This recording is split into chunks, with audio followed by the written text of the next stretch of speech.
Saving the Ganga? बिल्कुल समय तो है जी लेकिन जैसे मैंने कहा जी कि अब इस साल तो चौंकाने वाली परिस्थिति हो गई थी।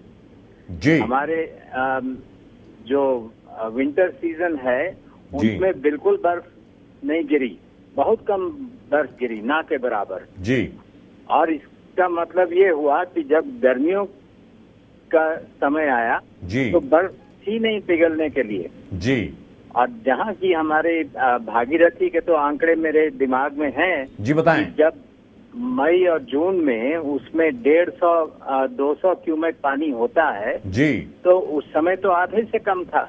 आधे से कम। जी जी जी तो वही एक समय है जब खूब पानी भी आता है और फिर टिहरी की झील भरती है, फिर बिजली का उत्पादन बढ़ता है। और इस साल वो पानी आया ही नहीं। फिर जैसे आप सब जानते हो कि इस साल वर्षा भी बहुत लेट आई और इसका नतीजा ये हुआ कि इस साल बिजली का उत्पादन बहुत कम हुआ। अब भविष्य में इस तरह की परिस्थितियां बढ़ सकती हैं।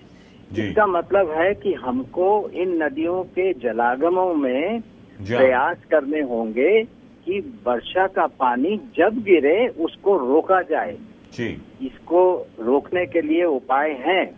हमारे इतिहास में अगर आप देखें तो एक ऋषि कश्यप थे जिनको मैं मानता हूं कि भारत के सबसे पहले हाइड्रोलॉजिस्ट थे जी।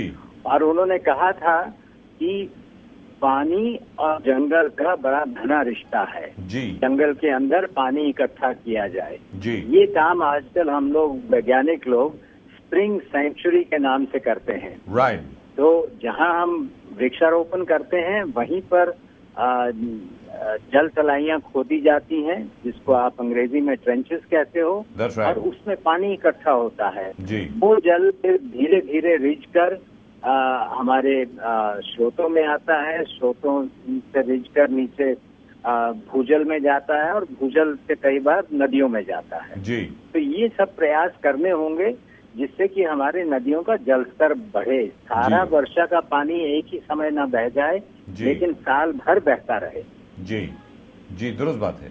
लेकिन डॉक्टर चोपड़ा आप मतलब ये जो बर्फ इस बार नहीं पड़ी जैसा आपने बताया और सब लोगों को इसको देख करके बड़ी घबराहट हो गई कि क्या वास्तविकता में पूरा सीजन का साइकिल चेंज हो गया है? क्या ये जो ग्लोबल वार्मिंग है सिर्फ उसकी वजह से है या फिर गंगा के आसपास गंगा बेसिन में और उसके ऊपर जितने भी जंगल थे वो काट दिए गए उसकी वजह से हुआ है?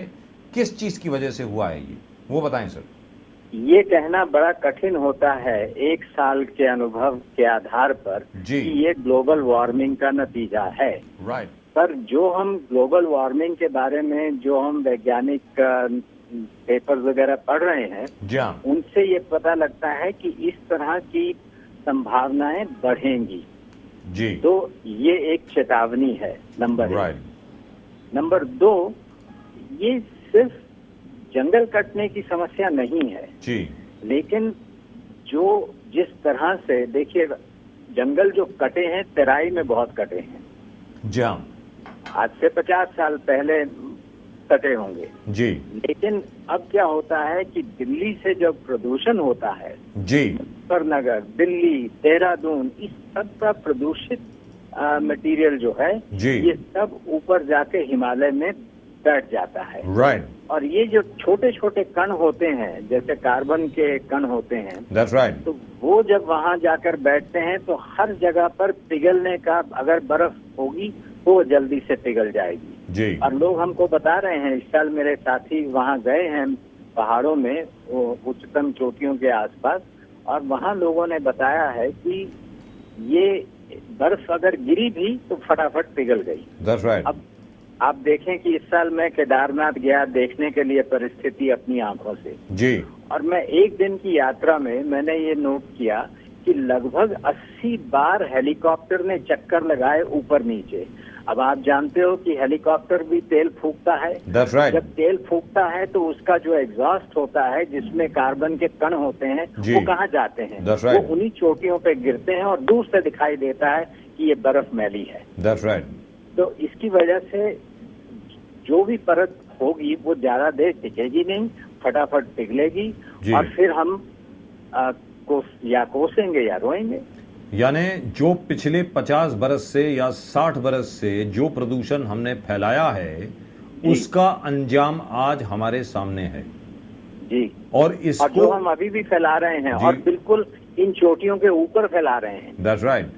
और उसको क्या अब सर आपसे मैं ये जानना चाह रहा हूं, और मैं अपने दर्शकों को एक बार फिर बता दूं, मैं जान के पैनिक नहीं क्रिएट कर रहा हूं, लेकिन क्या कोई तरीका है इसको रिवर्स करने का? बताएं डॉक्टर चोपड़ा। मैंने जैसे कहा कि एक तो हम इस पूरे क्षेत्र के साथ जो छेड़छाड़ कर रहे हैं ना जी, उसको खत्म करें।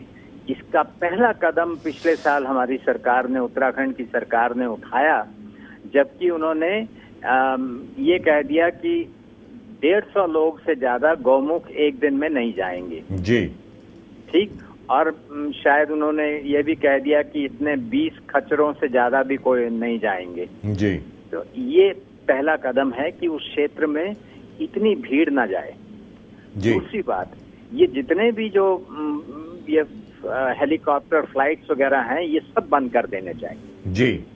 जो इतनी गाड़ियां जाती हैं, देखिए एक समय धार्मिक प्रवृत्ति से लोग वहां पर जाते थे, श्रद्धालु लोग जाते थे, अब तो टूरिस्ट जाता है। That's right.